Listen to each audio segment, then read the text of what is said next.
Welcome to this special webinar with Southern Impression Homes. I'm here with Jim Sheils and Chris Funk, principals there at that firm. They've been advertising and sponsoring and partnering with us for some time.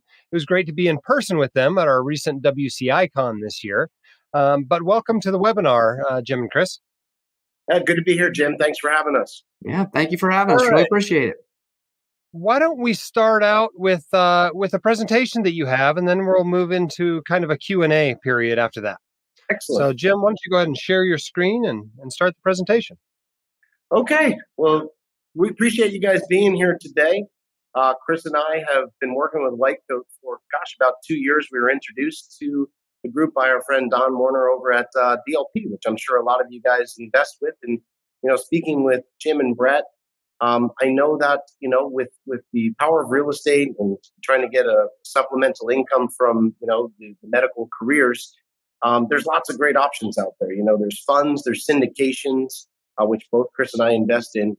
But I know Jim and Brett personally have invested in direct property ownership. And that's kind of where we've made our niche for helping investors. And Chris and I started over 20 years ago, been doing the bulk foreclosures for a very long time. And then about 10 years ago, we said, what if we started to build new properties for ourselves and investors instead of renovating old ones? So we became one of the forefront people getting into the build to rent, which means we build new construction rentals in high growth areas.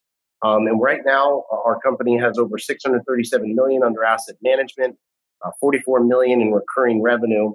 We've created over $158 million in equity for our investors. We're over 850 investors, developed over 7,500 units, housed over 8,000 people. Our team is over 170 and growing. And last year we did 182 million in sales. By our calculations, this has impacted over 375,000 families. And Chris and I have a clear goal to put this to 1 million. Our markets are really focused in high growth areas in Florida. We started in Jacksonville and moved over to Palm Coast and Ocala, Inverness, Citrus Springs, and then we're in about 7 different markets down in Southwest Florida, which is one of the fastest growing areas in the country. There's many reasons why we went into Florida, and because we were taught by mentors years ago that there are 5 driving factors to a real estate market. That's economic growth, population growth, affordability, desirability, and healthy supply and demand. These are the things that really give strength to a market.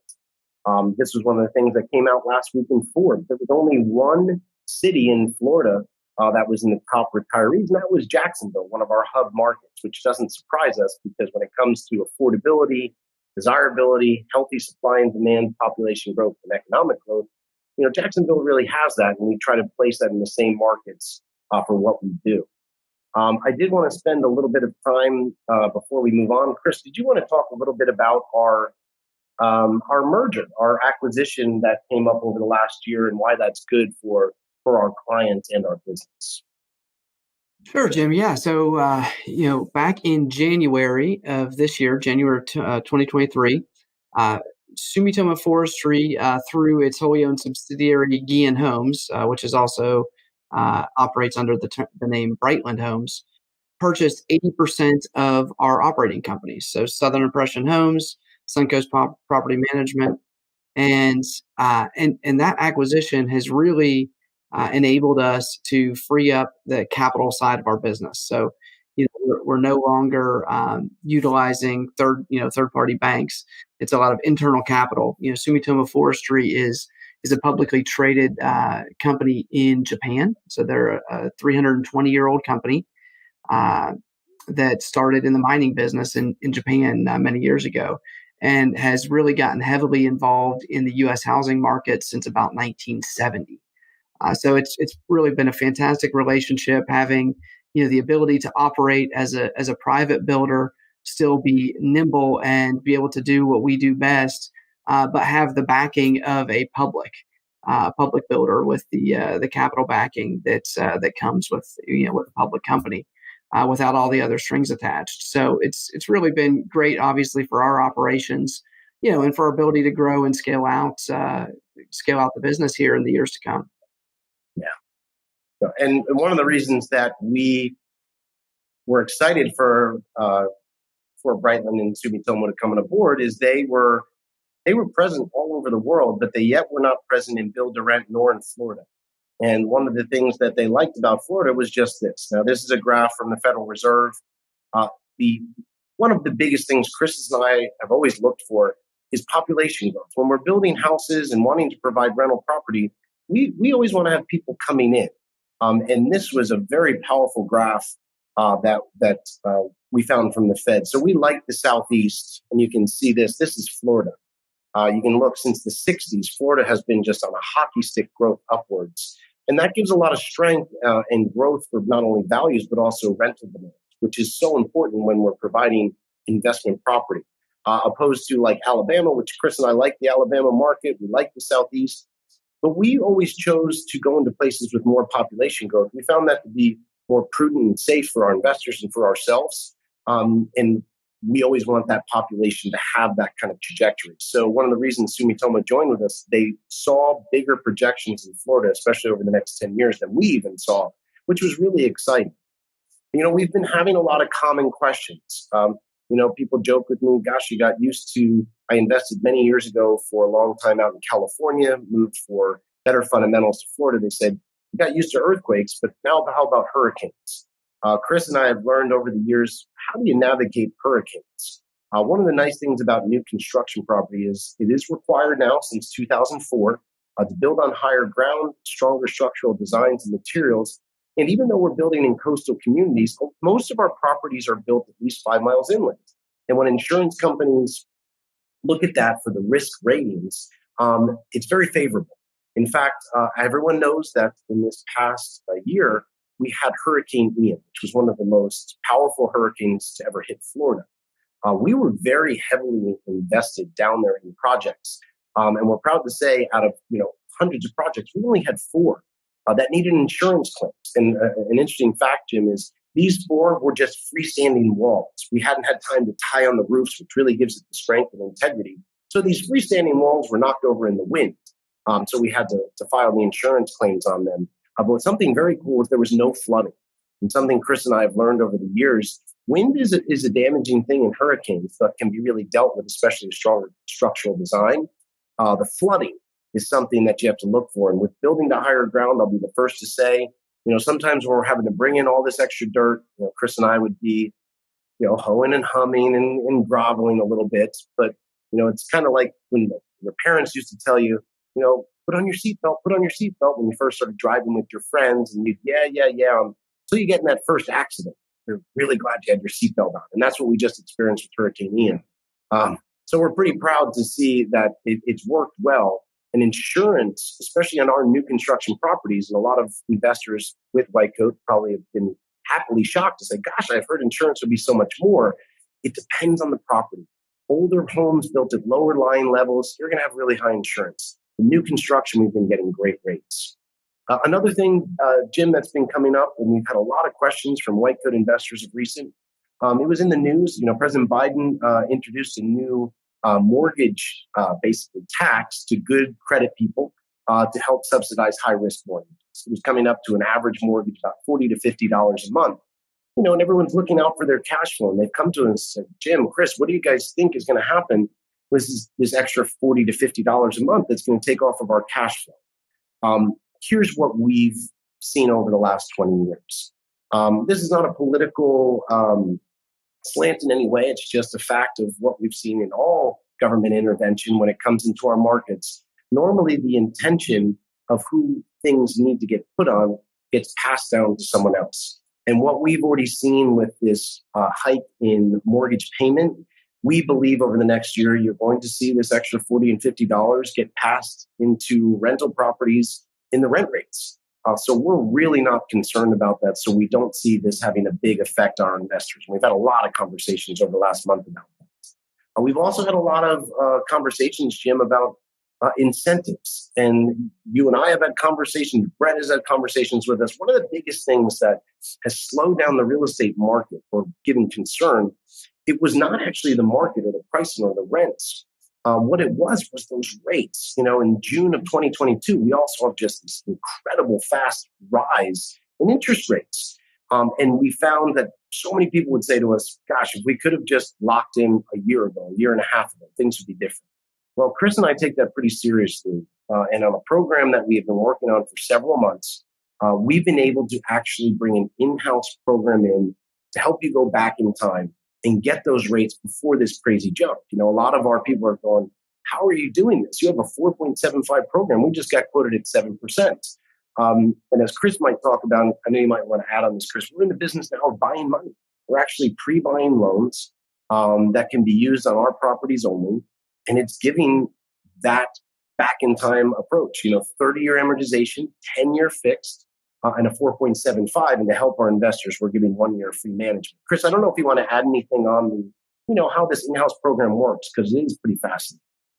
Sure. Yeah. So, as you mentioned, we've really focused on trying to find, alternatives for our clients. So we have folks that are, scouring the lending world and the credit markets.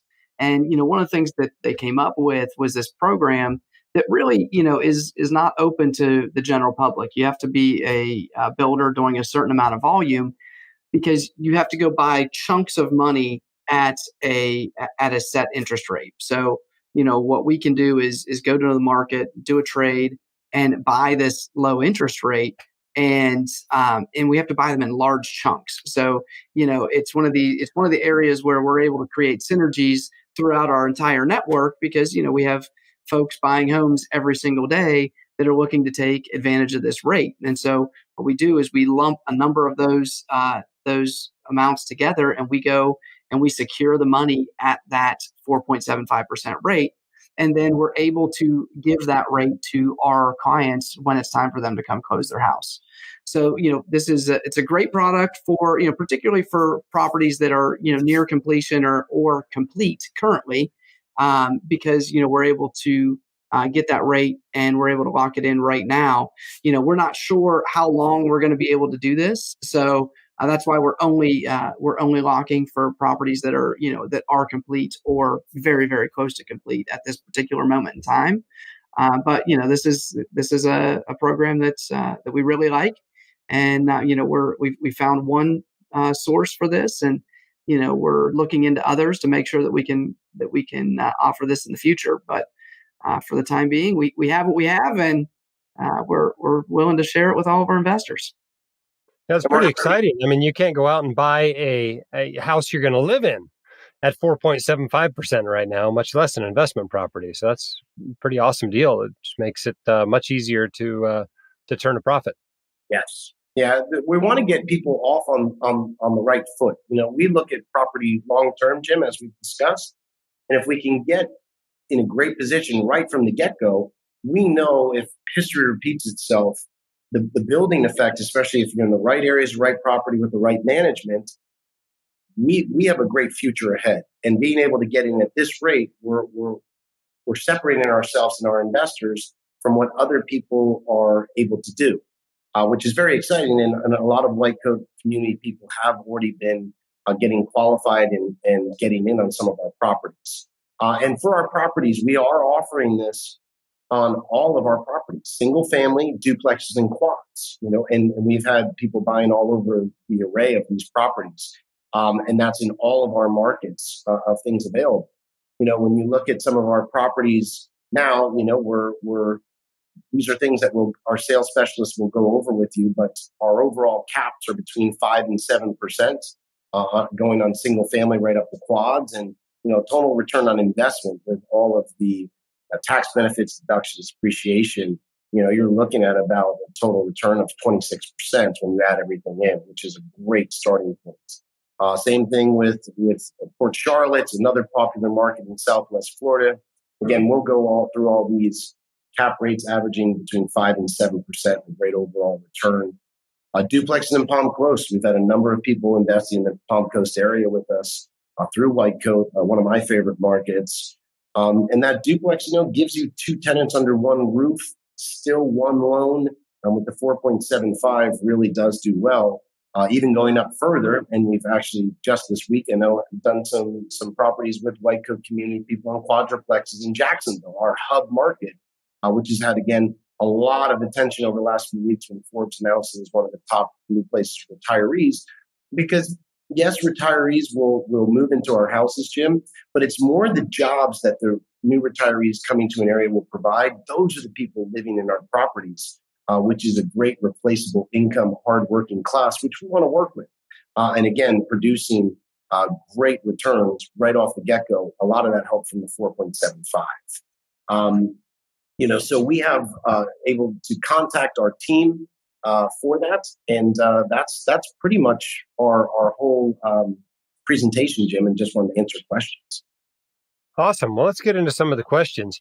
One interesting thing about Florida, and I obviously don't live in Florida, and so I see what goes into the national news. Well, what's in the national news in Florida is a lot of your governor, Governor DeSantis, and his battle with Disney, and some changes politically down there.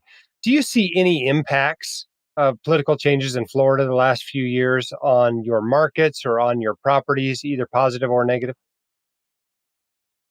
I mean, I'll answer that first. And Chris and I have had lots of conversations on this.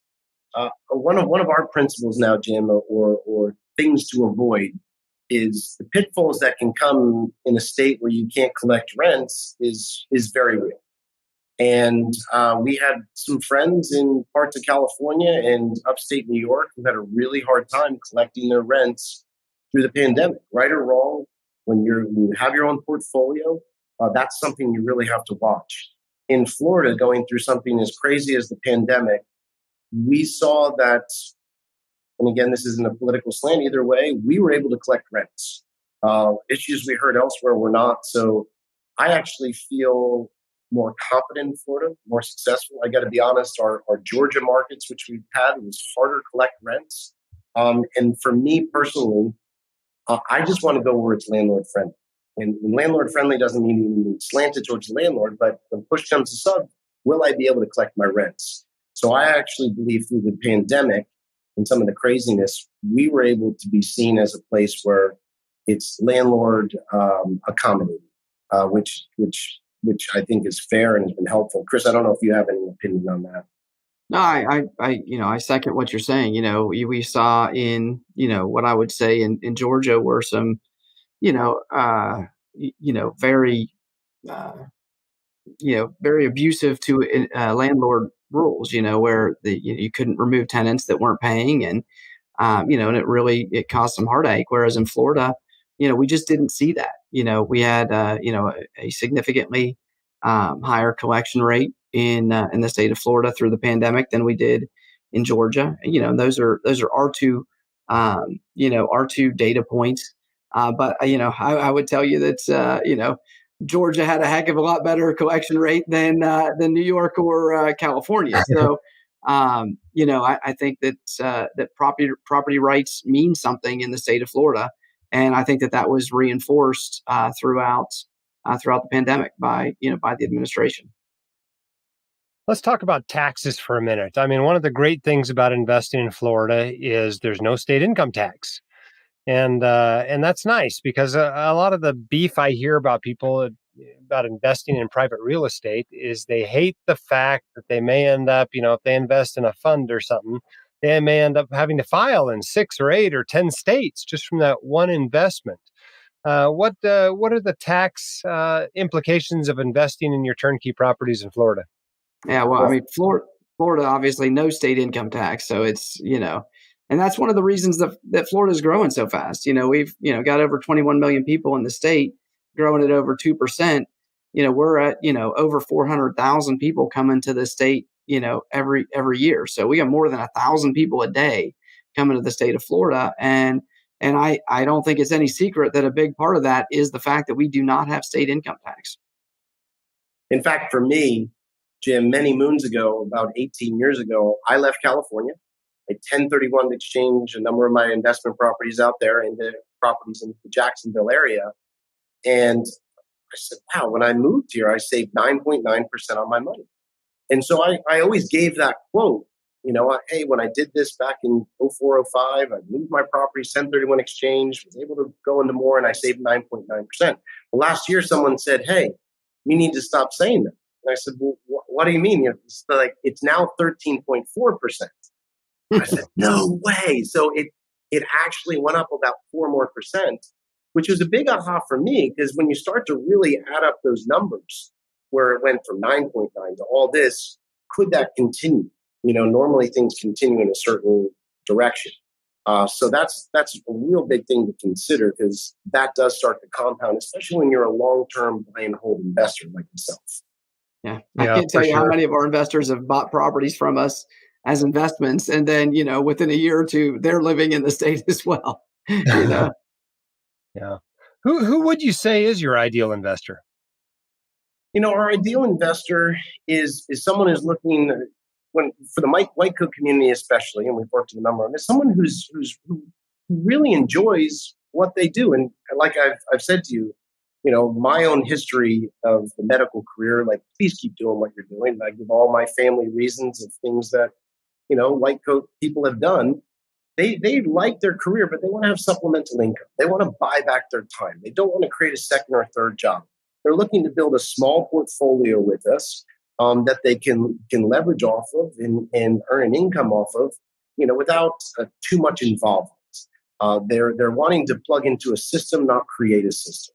So most of our people that I work with of your type, they don't want to be, they want to be involved, but they don't want to be in the trenches active every day and every weekend. That's what they want to avoid. They want to spend that time with their family. They want to be able to do their hobbies and have a supplemental income building off of that, and something for the future, whether it's for their own future, for their retirement, for legacy properties. That's who we've really been able to have the strongest relationships with. And those people normally step in and they will work with us, see our processes, see our results. And normally our most successful investors are buying between 3 and 8 properties with us. And they see it as this own solid soldier little business, Jim, that again, they plug into our system. They understand what's going on. They're in control, but they're leaning on us. And they don't want to, they're not enticed by all the shows of, gosh, these fixer-uppers are so fun. Because most of them have found, Chris and I did way too many fixer-uppers to know that they're not as fun as the TV shows show. And most of your people are the same. And they want to just plug into something that's proven to work, and they can have a side business of real estate without having to recreate it from square. Yeah, it's funny you mentioned that. That what I recorded just before this webinar was a podcast interview with a gentleman who does wholesaling and fix and flipping, and that was his big takeaway at the end. This is not passive. This is very much an active endeavor. This is a side gig. Maybe it grows into your full time gig. It is not even. He didn't even want to use the term investment with it, And it's true. It's a job. Yes. And the nice thing about a turnkey opportunity is you get the benefits of owning the whole property, but you don't have to do any of the management stuff. You don't even have to do the buying and selling of it. I mean, that's the whole benefit of a turnkey. You get a property with a tenant in it, and you go from there. But let's talk a little bit about what it takes to get in here. I mean, how much money does somebody need to bring in order to buy one of these houses that sell in these build to rent communities you're building? Yeah, the starting point to get into one of our single family homes is only about 65,000. So that's our initial buy-in, and obviously it'll go up from there depending on the duplex or quad that you're buying, or investing in. But starting point is 65,000. And the good news, Jim, which we love about real estate, and I know you and I have talked about this personally, is you're leveraging. You're buying a $500,000 asset. If it was stocks, you'd probably have to put up all 500,000. With this, we have really good financing options where you're putting up anywhere from 20 to 25% down and leveraging the rest, especially through our 4.75 program. So the buy-in points are at a great spot, and definitely doable for most of our people. And as you know, for some of our people that might say, hey, we're looking for just a little more write-off. We're looking very long-term with our property. We do now have, and I know people, wait, say that again. We do now have a 100% financing program. So the 100% financing program can actually get you in at only a few $1,000s. Now you have to have good credit. And when you're putting nothing down and having a little higher rate to get 100%, you will have some lost cash flow each month. But some people would rather keep their money in the bank and then look to refinance in 2 years. So that is an option as well that gets it even lower through the 100% financing. I imagine they have a little bit of a hard time being cash flow positive, putting nothing down, though. When you do that, yeah, it's a different play that some people like. You will have a negative cash flow. But some people say, I'd rather keep that 25% in the bank. And we believe with where the direction of it's going, I'd rather take a loss, and it's a good deduction for me. And then within 2 years, I'm going to refinance it down to a lower rate anyway. That could get it into a better place. So it's a leveraging technique. It's something, to be quite honest, Jim, I would have done 20 years ago, but today me and Chris are kind of the old guys, and we're a little more conservative than that. But it is an option that some people are using. Okay. Now you guys are doing quite a bit. I mean, this is a turnkey opportunity, meaning it's basically a passive investment to the investors. What should they expect to pay you as far as fees go? You want to talk about management, Chris? Sure. Yeah. So we operate both the building company and a property management company, and when the property is rented, we are charging an 8% property management fee on collected rent only. So if we don't collect the rent, there is no 8% fee. In addition to that, we also lease the property up front. So the property may or may not be rented at the time that the buyer buys the property. The investor buys the property, but we will handle the lease up for the investor post closing, or maybe lease prior to closing, and that is a charge of 75% of the first month's rent when that property is leased. And beyond that, if there's any sort of other maintenance that needs to be handled, our teams will handle the maintenance requests along the way. If there's ever a turnover in the property, our turnover teams will go in. They'll make the property ready for the next tenant. The main thing that the investor needs to do, in this transaction, is obtain the loan. So they have to get financing. They do have to get insurance for the property. And those things, and they have to pay the tax bill. Those are going to be the bills that are really going to come to their house that aren't going to come through the property management company. And of course, if they want us to pay them on their behalf, send them to us and we'll pay them. But those are the items that are typically being paid by the investor. So again, it's not a completely passive investment, but it's a very low intensity of involvement from the investor standpoint. Okay, so let's say somebody buys one of these houses and, tenant in it, they're getting paid rent, everything's going okay, but they just decide they don't like you guys anymore. They don't want you managing the property. How long are they locked in with you, and what does it take to get out and manage it themselves, or find a different property manager? Sure, yeah. So if they just say, hey, we want out, there's a 2-year initial time period that is their contract. And if they want to get out before that 2-year period, there are two ways. One is if we've just done something terrible and there's cause, then there's no charge to leave. If they just say, hey, you know what, my brother opened up a property management company, I want to move my properties over there, then there's some sort of fee to break that management agreement, depending on how much time is left on the agreement.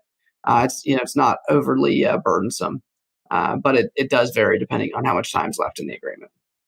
What percentage of people that bought a house through you end up moving on with some different management solution rather than just using you to manage? It's very, very small. We were actually just looking at that the other day. So there's about a 2% cancellation rate in our property management company right now, which means we have about a 98% retention rate. Awesome. So as you look at the real estate industry over the last year, I've heard lots of red flags, lots of worry, lots of companies struggling. Part of it was the rapid rise in interest rates, maybe putting some downward pressure on prices. What are your biggest concerns with the real estate industry looking forward? I'll tell you what, we saw a lot shake out over the last 6 months. Man, in December of last year, I was biting my nails. It was definitely a weird time in the market. We saw national home builders really pulling back on starts. We saw development projects, getting put on hold, across the country, even in Florida, which, we're we're fairly insulated from the rest of the market just due to the rate of growth in Florida. Um, and we saw reductions in asking prices on properties. So it's been just this very weird dynamic where material costs have been rising and rising and rising, all the way to to near the end of 2022. Material costs were going straight up. So build costs, were going up, and as a result, home prices were going up. Well, what happened is, over the last 6 months, that build cost, it hasn't come down, but it's leveled off very, significantly. What that means from a builder standpoint is, we've been able to reduce our contingencies, that we were having to add significant contingencies on all of our pricing, through 2022. So what that's done is it's had a cooling down effect on pricing, because we're not having to build in a 10% additional contingency on every single build because prices were going up so fast. So we've actually seen our price points level out. So our price points are now level with the highest sale points that we've had, and we're actually able to keep that level. But yeah, so we've seen that the price points have continued to rise as closings have happened, but we've been able to level that out. So we're seeing a real stabilized effect on housing pricing in Florida. We've seen pullback in some areas, and we've seen just a leveling in others, but it's basically stabilized. Which, as a real estate investor, it's odd to hear a builder say, we're thrilled for stabilization, but we absolutely are, because in our business, we need those prices to stabilize to let those rents catch up. Rents have been climbing and climbing and climbing, but it was hard for those rents to keep up with the rapid material cost increases. So a flattening of cost, a flattening of pricing, with rents now starting to rise again. Rents had flattened and even dipped a little, and now they're starting to tick back up, and we're starting to see rental velocity in most markets, not all, but most markets. We're starting to see velocity move back in the right direction. So, this is kind of a take a breath and a breather period, that I think is a really, really good time to be in the real estate business, because, from what we're seeing in new sales contracts, not only in our business, but in the retail side of the business. So as I mentioned earlier, we were bought by Sumitomo. Sumitomo completes, I don't know, something like 25,000 houses worldwide, and about 6,000, 7,000 of those are here in the United States. And their retail side of their business had the best month that it's had in April since 2021, which is when sales contracts were screaming through the roof. So I feel like this stabilization, a lot of people are out there going, hey, okay, the prices have stopped going up, but now everyone's starting to think that interest rates may go back down again sometime at the end of this year, beginning of next year, which is probably going to cause an additional run up in demand, because there's been such a shutdown on supply. So in every single one of our markets, we really tamped the brakes on how much supply we were putting, on the ground, as did every other home builder. I mean, we saw permits decrease by 50% in every single one of our markets. So this is a market that was already constrained from a supply perspective, that now is going to have further constraint because of these development projects that got put on hold, these homes that didn't start. And now we're starting to, get at least some indications that interest rates might start to ease. I think it's a recipe to see another run up here in 2024 and 2025. Over the last year and a half or so, public real estate has been hammered. The Vanguard REIT Index Fund has basically fallen close to 30% from the end of 2021 until mid 2023.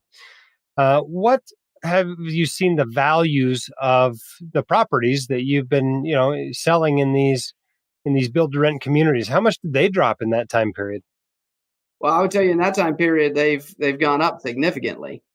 So from anybody that bought a home from us in 2021, man, they are sitting pretty. We'll buy them back at what we sold them for. I mean, they really because prices, the build costs just went up so significantly during that time period. it was just unbelievable. I mean, I could show you a chart. I could share my screen here if I could figure out how to. If you look up the producer price index that's put out by the Federal Reserve, I mean, it's just mind boggling how much costs have gone up. So that just rose the tide of all of these property owners. I would tell you, right now, as I mentioned, if you close on a home today, you can't expect that same rapid growth that you saw from the 2020, 2021, 2022, in through 2023. It's not there right now. It's flat. But I think it's coming. I think we've started to see in some markets prices tick up slightly, not the 30-40% that we saw over the previous 2 years. But we're starting to see the results of this constriction of supply, because if you think about it, December, January, these are the months, November, December, January, these are the months that homes would be finishing in right now. So, everybody really tamped the brakes November, December, January, and we would have those houses coming to completion right now in May, June, July. And so we're just at the very beginning of seeing that lack of supply hitting the market. And so, we've yet to see how that's going to affect the market. But, we saw what it did before, constricted supply, lowering of interest rates, typically has a positive impact on housing prices. So that's a long way to say, everybody that bought in 2020, 2021, and 2022, the value of their home is probably significantly more than what they paid for it. If they bought it from us in 2023, if they closed on a home in 2023, it's probably flat. And I would say that they're going to see that growth, that significant growth in the probably 2024 and 2025 time periods. Now, if I come to you and buy a house, how long until that house is finished and has a renter in it? What's the gap period between That's, when I that's first a quick time frame. You can close on a finished house, Jim, in less than 60 days now. The good thing about joining forces with Sumitomo, we really have a good backing to be constantly building our properties, so there's not a long delay anymore. Gosh, during the pandemic, when supply chains and everything, before we had this partnership, you could be waiting 16 months. Now it's less than 60 days to have a completed single family home, duplex, or quad. So if people are looking to move, or you might have people in the 1031 exchange, they're selling a property and they're wanting to move the equity forward, tax deferred. We're able to help a lot of people right now fulfill those 1031 exchanges. Because we have, as 1031 exchange, you have to close in less than 6 months. We're having no problem doing that right now. So the houses are actually being built before they're even sold. Yeah, we're on a constant rotation now, where we're confident enough. We were pretty scared to do that, especially before we had a great partner. But Chris and I joke, now that we've done over 2,000 units, we feel like we're just getting pretty good at this, and so we're confident to keep building through and have a good enough following with people like White Coat that the orders are being taken. So we're happy to keep going.